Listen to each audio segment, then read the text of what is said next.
You ask Tiger to solve. This deals with linear equations with one unknown.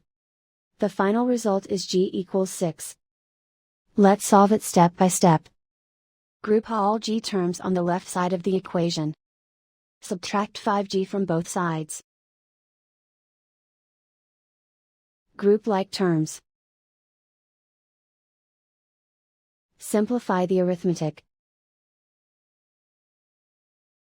Group like terms. Simplify the arithmetic. Group all constants on the right side of the equation. Add 15 to both sides. Simplify the arithmetic.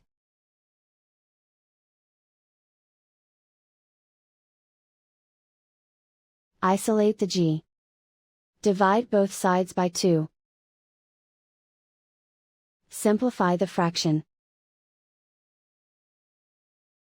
Find the greatest common factor of the numerator and denominator. Factor out and cancel the greatest common factor.